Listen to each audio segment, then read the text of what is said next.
In a desolate, remote landscape, high atop rugged mountain peaks, one can barely discern a singular structure that stands in the midst of the desolation, the enigmatic abode of Kurangi. If you draw near enough, you might catch a glimpse of him through a small window, basking in the glow of the fireplace in his favorite corner. As you venture further inside, a welcoming atmosphere envelops you. The place is replete with books, papers, and artifacts of a magical and uncertain nature, alongside hand-carved figures of legendary heroes and other ostentatious contraptions adorning the space. Meanwhile, sweet synthesizer music emanates from somewhere. Welcome once more to my humble home, dear readers. Please, come and make yourself comfortable. I would love to offer you a splendid tea with cookies on this beautiful Valannian afternoon, though I know that's entirely impossible, he pauses, especially because a certain feathered scoundrel has devoured them all, he says, casting an accusatory glance at the feathered creature hidden behind a book on a plush sofa. The title on the book's cover reads, The Arrival. The creature simply turns the page as if it hadn't heard a thing. Well, let's leave Rust's selfish gluttony for another day. He retreats even farther behind his book. Today, I promised to talk about, the Adventures of the Yellow Knight, the Lerathi Prophecy.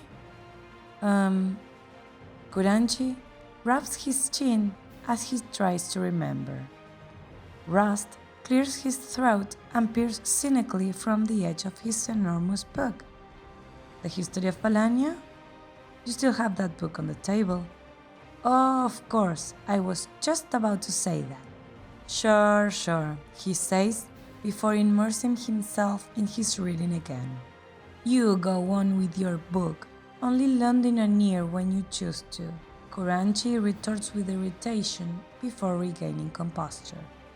As I was saying, today, as promised, I will talk about the history of Valannia, or at least what I have managed to unravel thus far. Let's get started. Valannia is a planet revolving around the star, accompanied by two moons twirling in a celestial dance. Each culture, as you can imagine, has bestowed different names and meanings upon these moons. Lerathi called them Crown and the Traitor, while Tixen revere them as Poro and Sioro. Those little furry beings celebrate captivating festivals in ecstatic fervor under the glow of these moons. You should witness it sometime. The majority of Valannia's landmass is concentrated on a colossal mega-continent. Let us thank the cosmic powers for that, as Valannia's weather is capricious and treacherous, with its seas historically being fond of devouring sailors and heroes with insatiable gluttony. As far as I've been able to discern, Valannia must have originally been inhabited by a primeval species that achieved a significant degree of advancement. At least, that's how I interpret it from the runes I've managed to decipher and the ruins I've visited. However, this happened so long ago that their footprint has practically been erased. What is clear is that some sudden event led to an apocalyptic end for them, for they vanished with barely a trace and certainly no survivors. Many rapid changes in Valannia, according to my studies, also stem from the period I calculate this triggering event occurred. Hence, I've agreed to call it like that until I gather more information, the triggering. But what did it trigger? Taking into account my studies, which include data collection and deduction as well as carbon analysis, and considering that before the triggering there are records of only one race in Valannia, I've come to the conclusion that the majority of indigenous imperial species we know today are a product of this trigger. This event that occurred hundreds of thousands of years ago was a true turning point for Valannia as we know it today. I hope your studies are better than your cookie-hitting skills, says personified insolence. Silence, Kurangi retorts, snapping his fingers in his direction, casting a silencing spell. After this, I'm afraid Rust won't grace us with any more witty remarks for a while.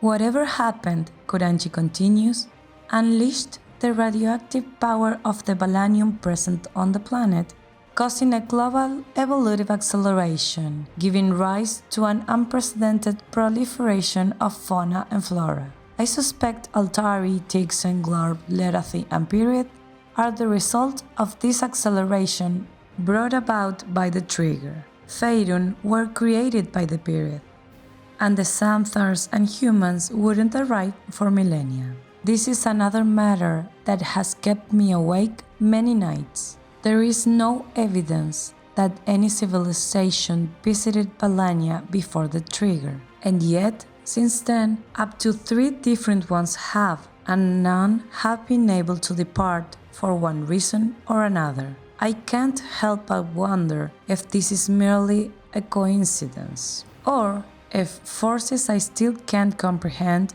have exerted a powerful influence on everything. I'm telling you, if there was a god in Valannia, I assure you, he would be a god of war.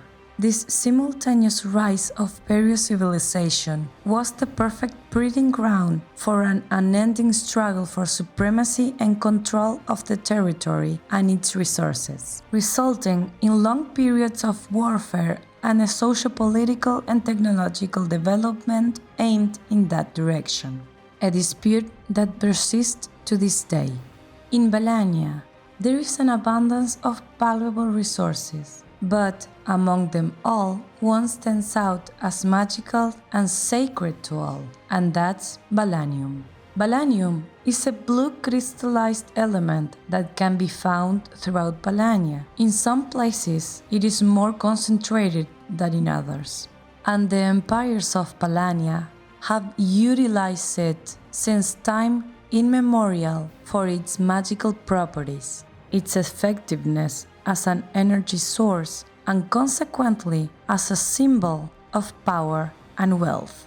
I have evidence that Valannium, when releasing its energy, is even capable of influencing genetics and DNA in unsuspected ways. It is known, for example, that the ominous Glorb graces use it to create all sorts of aberrations. It also influences all creatures born under the invisible shroud of its radiation.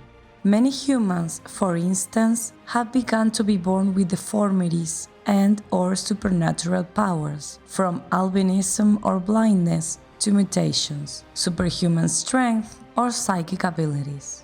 All races are vulnerable to the influence of Valannium, and yet none can resist the power it provides. Something, someone, has caused all this, and I will